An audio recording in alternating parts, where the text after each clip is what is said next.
Financing within an EPR system demands that the cost of managing the packaging product after it has been used by the consumer is included in the total cost of the product. Obliged companies under the producer definition will include this cost within their products and pay that money to a producer responsibility organization for the management of their packaging waste.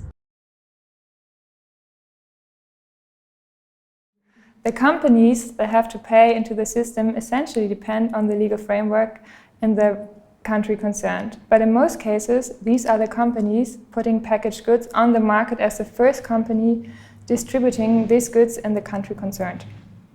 What is very important here is that this both includes the companies that produce locally and the companies that import a packaged product into this country, so that there is a level playing field between the domestic producers and the importers.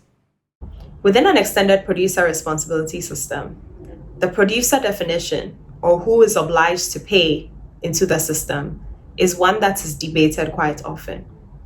In my opinion, it is much easier to take a package off a shelf, which has a brand that you can pinpoint and say, I know who made this, and I know exactly where to go if this person is not paying into an EPR system. Makes it easier to identify who is responsible or who should pay. In that respect, brand owners, retailers, as well as any entity that imports a product that is not locally made into the Ghanaian market should be obliged. These entities can work with their value chain in order to cascade and distribute the costs. However, in order to simplify the financing of an EPR system, the entity that brands the product, brings it into the market, should be the one to pay under an EPR system. The total amount that each obliged company has to pay to the PRO depends on the quantity, which is usually based on weight and the material of the packaging they use.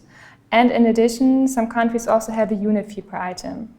And in almost all countries, there are different fees for the different packaging materials. So there's a different fee for plastics than there is for paper. And some countries by now even further modified this by applying a bonus-malus system, which is based on the recyclability of the packaging. And each packaging needs to be weighed and certified what kind of material is used to give verification to the system. When setting up a financing system, it is crucial to know two things. Firstly, there are the annual costs for the waste management activities, as well as the administrative costs and other activities like communication, awareness campaigns, or education. And this needs to be assessed on an annual basis, which is particularly challenging when the system is initially set up. So in order to address this, it is needed to have a thorough research and analysis in the beginning to have a good estimation on these costs.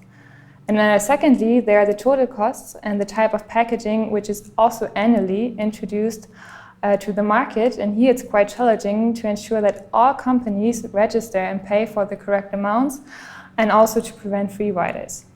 There can be many challenges in setting up the financing system under an EPR. Is the PRO that will be managing the finances trustworthy? Are they accountable for how the money is spent? Are all obliged companies paying into the system?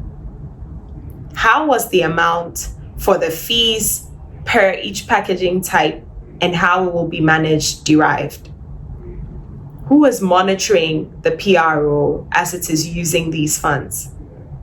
Within Ghana specifically, some of the issues I could see are the potential for free riders. If it comes to the financing of the Green Dot, we have expenditures on the one hand side. That is the cost for collection, which is the biggest block of cost. Roughly 60% of the whole cost is collection cost. We have cost for sorting, we have cost for recycling, we have cost to finance communication campaigns, and we have costs to pay the municipalities a rent fee for the container sites. Container sites has to be cleaned. All this is covered by an EPR system here in Germany. And we have approximately 25% of residual waste in our collection bin. So that is a significant amount of waste where we are responsible to take care of, and we have to bring it to an incineration plant where it is treated thermally, and we have to pay for that, yes.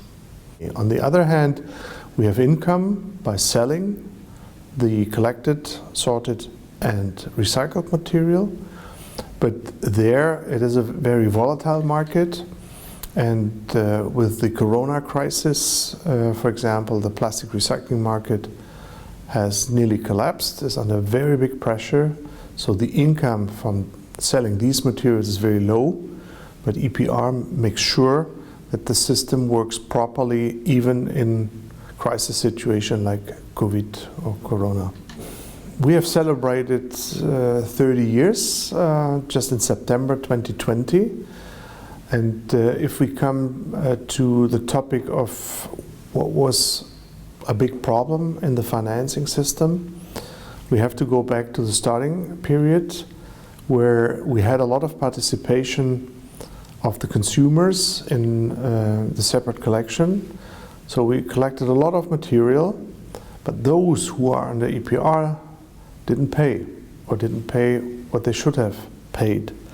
So right in the first year of full operation, we had a deficit of 1 billion Deutsche Mark at that time. Still a lot of money in euro times, 500 million euro per year. So that was the biggest obstacle in the starting period.